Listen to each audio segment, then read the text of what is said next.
Hello guys, കഴിഞ്ഞ ദിവസം ഞാനൊരു മീൻ പിടിക്കുന്ന ഒരു കുഞ്ഞു വ്ളോഗ് ഇട്ടിട്ടുണ്ടായിരുന്നു കേട്ടോ. അതിന്റെ അവസാനം നിങ്ങൾക്ക് തന്നെ അറിയാം, ഒരു കുന്തവും കിട്ടാതെ നാണം കെട്ടാണ് വീട്ടിൽ കയറിയത്. അതിന്റെ വിഷമത്തിൽ ഞങ്ങൾ കണ്ണിക്കണ്ട തോട്ടിലും ആറ്റിലും കൈത്തോടിൽ വരെ പോയി വലയിട്ടിട്ടുണ്ടായിരുന്നു. അങ്ങനെ കുറച്ച് കൈപ്പറ്റ മീൻ കിട്ടിയിട്ടുണ്ട് കേട്ടോ.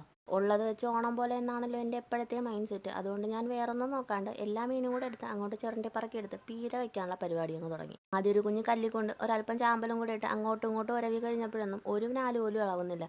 അത് മനസ്സിലാക്കി ഞാൻ പിന്നെ പിച്ചാത്തി കൊണ്ട് തന്നെ ബാക്കി കൈപ്പരിപാടി അങ്ങ് തുടങ്ങി. റെഡിയാക്കിയ മീൻ അങ്ങോട്ട് മാറുന്നില്ലെന്നും പറഞ്ഞ് മാറ്റി വെച്ചതിന് ശേഷം ഒരു കടായി എടുക്കുക, ഒരല്പം എണ്ണ വിത്ത് കടു ഇട്ടങ്ങ് പൊട്ടിക്കുക. പിന്നെ നമ്മൾ തോന്നിവാസത്തിന് അരിഞ്ഞ് തള്ളി സവാള എല്ലാം കൂടെ ഇട്ട് ഉപ്പും കൂടെ ഇട്ട് നന്നായിട്ടൊന്ന് വഴറ്റിയെടുക്കുക. പുറകെ വൃത്തിയാക്കി വെച്ച മീന്, രണ്ട് പച്ചമുളക്, ഒരൽപ്പം ഉപ്പ്, വെള്ളം എല്ലാം കൂടി ഇട്ട് അടച്ചു വെക്കുക. എത്രയും പറയാൻ കാരണം വേറെ ഒന്നുമല്ല, ഞാനിതൊന്നും വീഡിയോ എടുത്തില്ല. പക്ഷേ ഈ കണ്ട തേങ്ങ, പച്ചമുളക്, കുരുമുളക്, മുളക് പൊടി, മല്ലിപ്പൊടി എല്ലാം കൂടി ഇട്ടൊന്ന് അരച്ചെടുക്കുക. പിന്നെ അങ്ങോട്ട് നടന്ന ചരിത്രം, കഷ്ണങ്ങളൊന്നും ഉടയാണ്ട് ഈ അരപ്പിന്റെ മണ്ടയിലെല്ലാം കൂടെ കയറ്റി അങ്ങ് നിരത്തി കിടത്തി.